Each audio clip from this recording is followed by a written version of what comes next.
yes, I knew about the case, and actually, I knew quite a lot about it because 3 years back, I was actually meeting up for the same movie when it was going to be created from the wife's point of view, actually. So that time we were in talks for me to actually portray Sylvia. So it's quite funny that I later on ended up getting the role. You can't give us the You know? gossip as to who was making it. No, right? I cannot. No, So I'm not going to professional. say that. Not going to say that. But yeah, so that's why I already knew about Sylvia, in the sense I already understood that there was so much more to her as a woman, you know, facing this, going through this, and that's why I was so excited when I heard that. It is this is the story, and they are approaching me for So the it's role safe as to say Sylvia. you were destined to play a Sylvia. I don't know, but I guess. Isn't it? Like, what are the chances Yeah. one maker offers you doesn't happen, another maker says Sylvia, another Yeah, really. happens. I have seen the film. Have you seen it? I have seen. Yeah, I saw it when it released. I was very excited to watch it actually, because as I said, I knew about this case, and I think it is the way you have been saying. Yeah, you know, I think Rustom was a movie, and Yeah. it has when you make a commercial movie in India, it has to take care of a lot of things like the audience preferences of wanting to see a clear hero and a clear villain, and that's one of the diktats of commercial cinema. And I'm sure that adaptation also had the burden of that when Rustom was adapted from State versus Nanavati, because of which they had to take a lot of creative liberties.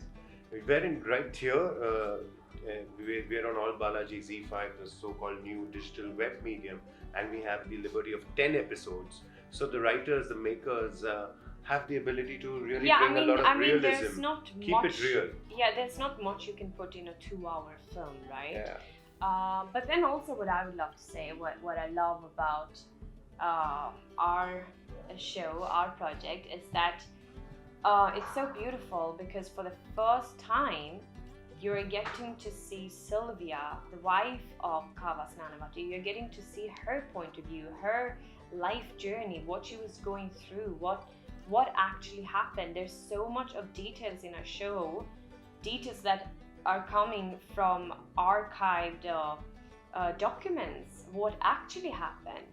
And not only Sylvia, there's everyone's point of view. There's the sister, there's the nation, the people, The lawyers. the lawyers, Rusi, who were creating the stories and the buzz, in the newspapers. And yeah, so it's very interesting because, like Viraf said, this is 10 episodes. So imagine how much of information can actually be shared.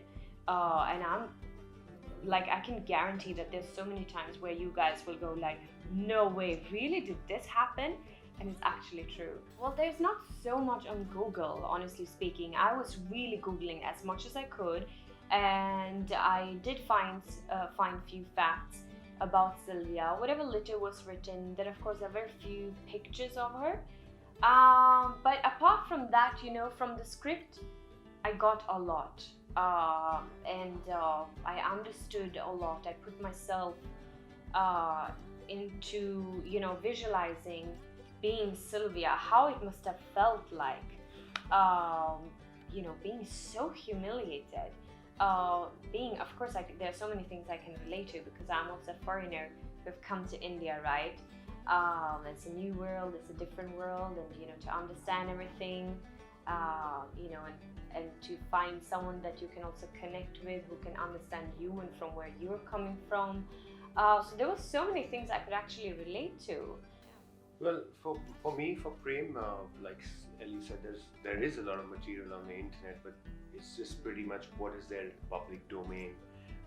Then you got to go and fish out from authors who have written books on this case and any anecdotes amongst people who knew these real life people. And I was shooed away by some people for wanting to talk about Prema Ahuja when I reached out to some Sindhi families. So there's some of them actually shooed me away. But luckily, I was able to speak to one or two people about what he was like, and the references of Bachi Karkaria's book. Like I did look it up, and there are great sharings of his friends, which include Gerson Tukuna and all of that. Having said that, I think it also required me to be a lot more emphatic towards people who may end up having the so-called extramarital affair, and not look down upon them as at least moral, from a moral standpoint. Well, for example, I did discuss with Shashank sir that I should I should color my hair lighter, because when I read the script as well, the first scene, the way they were describing Sylvia, it was saying that the sunlight is going through her golden hair. So I told sir that I have very dark brown hair right now.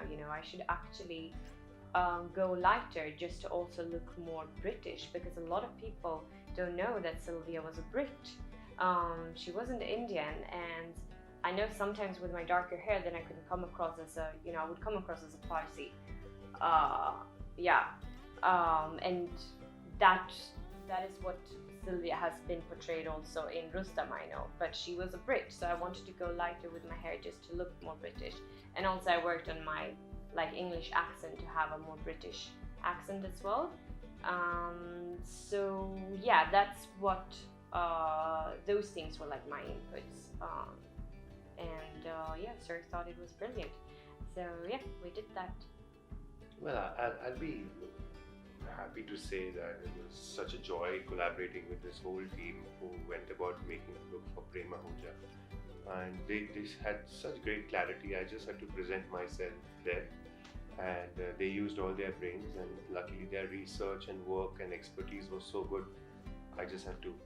Hi, I'm Ellie. This is Vira. And you're watching us on Peeping Moon.